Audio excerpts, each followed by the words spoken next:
And we thank you for joining us. I'm Andy Lascano. Have you ever seen or read one of these Tenants Rights handbooks?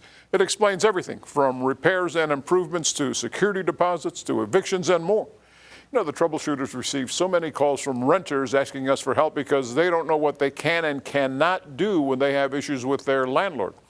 Well, tonight we hear from a judge, the executive director of the Corpus Christi Housing Authority, and the Texas Attorney General's office about what a renter's rights are.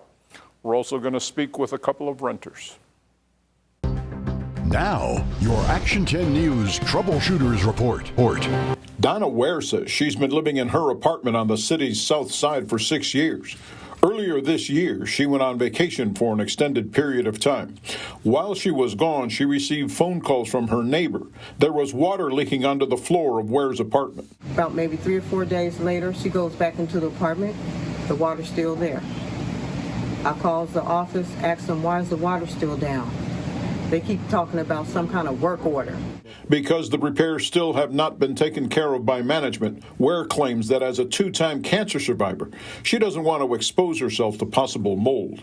So every night, right around 8 or 9 o'clock, whatever time you go to sleep, you're in your car? I'm in my car. And where are you the rest of the day? Just roaming around.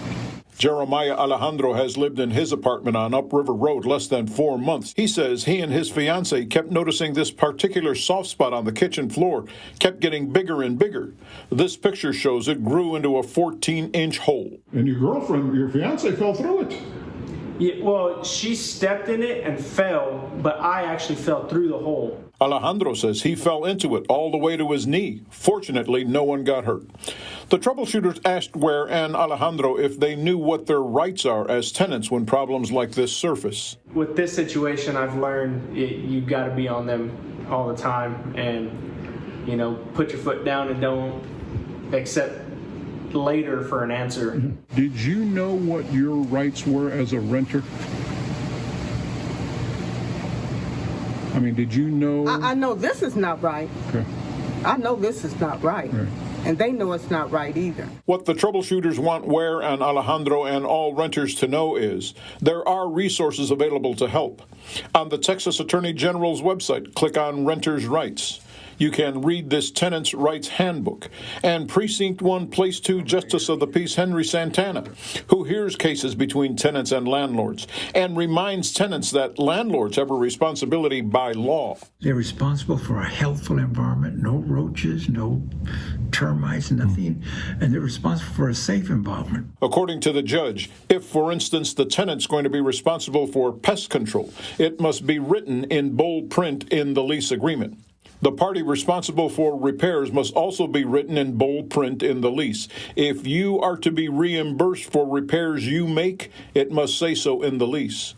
Also, according to Santana, you must pay your rent in a timely manner. If you don't, you can't file a certified letter to your landlord for repairs. It's a little different for the tenants in the 2,100 units under the Corpus Christi Housing Authority. It's Section 8 government housing. Tenant rent is 30% of their income. CCHA does routine pest control, according to Executive Director Gary Alsop, who adds his job is not to kick tenants out, but rather make them successful. In a private apartment complex, if somebody loses a job, instead of paying, their rent doesn't change just because they lose a job. For us, if their income changes, their rent changes as well. Is it okay to go in, ma'am? Go ahead. Coincidentally, while we were visiting with Donna Ware, a maintenance man showed up to check out the scope of the necessary repairs. What's that, sir? Do you smell mold? Yeah, I smell like strong. Ware wants out of her apartment, out of the complex, and out of Corpus Christi because of how she feels she's been treated by management. I want my furniture clean. I want all my clothes clean. I'm a cancer patient. Everything's exposed. Well, Mr. Alejandro told me he has been let out of his lease. Judge Santana also told me on a notice to vacate and evictions, Texas law says a tenant cannot be given less than 3 days to vacate a property. If they do not vacate the property, the case then goes to court where an eviction notice can be issued, but the tenant gets to stay in the rental until after the case is heard. Then they have an additional 5 days to vacate. As always, whenever you have a story you want the Troubleshooters to look into, just send us an email at troubleshooters@kztv10.com.